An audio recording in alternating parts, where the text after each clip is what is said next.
Bonjour à tous. Aujourd'hui, nous parlons de la promesse du Messie. N'oubliez pas d'aimer et de vous abonner. Merci. Lecture du livre du prophète Isaïe. En ces jours-là, le Seigneur parla ainsi au roi Akaz. « Demande pour toi un signe de la part du Seigneur ton Dieu, au fond du séjour des morts ou sur les sommets là-haut. » Akaz répondit « Non, je n'en demanderai pas, je ne mettrai pas le Seigneur à l'épreuve. » Isaïe dit alors « Écoutez, maison de David, il ne vous suffit donc pas de fatiguer les hommes, il faut encore que vous fatiguiez mon Dieu. C'est pourquoi le Seigneur lui-même vous donnera un signe. Voici que la Vierge est enceinte, elle enfantera un fils qu'elle appellera Emmanuel, c'est-à-dire Dieu avec nous.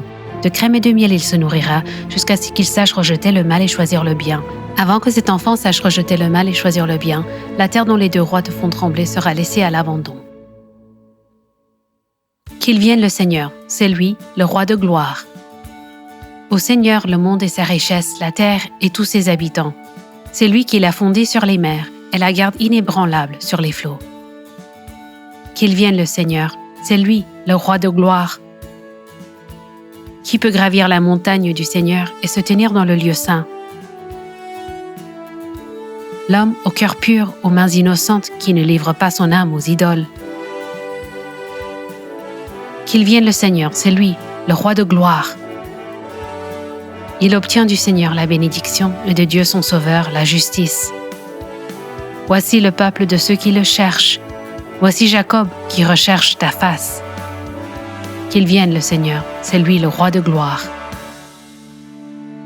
Lecture de la lettre de Saint Paul apôtre aux Romains.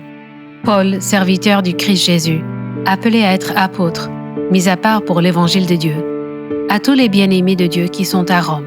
Cet évangile, que Dieu avait promis d'avance par ses prophètes dans les Saintes Écritures, concerne son Fils, qui, selon la chair, est né de la descendance de David, et selon l'esprit de sainteté, a été établi dans sa puissance de Fils de Dieu, par sa résurrection d'entre les morts, lui, Jésus-Christ, notre Seigneur. Pour que son nom soit reconnu, nous avons reçu par lui grâce et mission d'apôtres, afin d'amener à l'obéissance de la foi toutes les nations païennes, dont vous faites partie, vous aussi, que Jésus-Christ a appelé.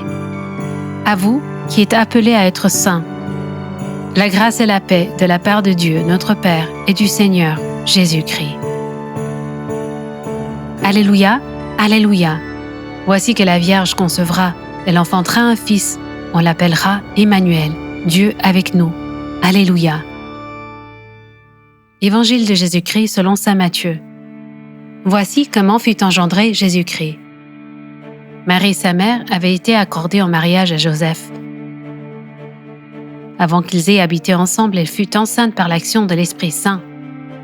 Joseph, son époux, qui était un homme juste et ne voulait pas la dénoncer publiquement, décida de la renvoyer en secret. Comme il avait formé ce projet, voici que l'ange du Seigneur lui apparut en songe et lui dit « Joseph, fils de David, ne crains pas de prendre chez toi Marie, ton épouse, puisque l'enfant qui est engendré en elle vient de l'Esprit Saint. Elle enfantera un fils et tu lui donneras le nom de Jésus, c'est-à-dire le Seigneur sauve, car c'est lui qui sauvera son peuple de ses péchés. Tout cela est arrivé pour que soit accomplie la parole du Seigneur prononcée par le prophète. Voici que la Vierge concevra, et elle enfantera un fils, on lui donnera le nom d'Emmanuel, qui se traduit « Dieu avec nous ». Quand Joseph se réveilla, il fit ce que l'ange du Seigneur lui avait prescrit. Il prit chez lui son épouse. C'est le dernier dimanche de l'Avent avant Noël. Nos lectures d'aujourd'hui racontent l'histoire de Jésus. Cette histoire a en fait commencé très longtemps avant la naissance de Jésus, lorsque Dieu a dit au roi David qu'un descendant de David serait roi pour toujours. Le peuple juif attendait depuis très longtemps ce descendant extraordinaire de David. Puis, lors de notre première lecture, le Seigneur parla au roi Akaz. Dieu dit « Demande pour toi un signe de la part du Seigneur ton Dieu. » Mais Akaz n'avait pas vraiment foi en Dieu et ne voulait pas demander. Pourtant, Dieu ne nous abandonne pas et a quand même donné un signe à Akaz. Voici que la Vierge est enceinte. Elle enfantera un fils qu'elle appellera Emmanuel. Il parle encore du descendant extraordinaire de David, le Messie. Et puis, 700 ans après Akaz, un ange dit « Joseph, fils de David, l'enfant qui est engendré en elle vient de l'Esprit Saint. Elle enfantera un fils et tu lui donneras le nom de Jésus, car c'est lui qui sauvera son peuple de ses péchés. Il est le Messie. Marie, la Vierge, était enceinte de Jésus comme Dieu l'avait promis. Ce fils est le descendant de David, qui sera roi pour toujours. Le nom Jésus signifie « Dieu est salut » et le nom Emmanuel signifie « Dieu est avec nous ». Quand nous sommes avec Jésus, Dieu est réellement avec nous parce que Jésus est Dieu. Il est mort et ressuscité des morts, nous accordant le salut parce qu'il nous aime. Dans notre seconde lecture, Paul se dit « serviteur du Christ Jésus ». Le mot Christ est le mot grec pour « Messie ».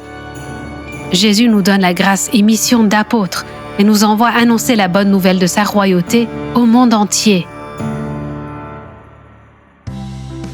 N'oubliez pas d'aimer et de vous abonner. Vous pouvez également soutenir Catholic Kids Media sur Venmo ou Patreon en utilisant les liens dans la description.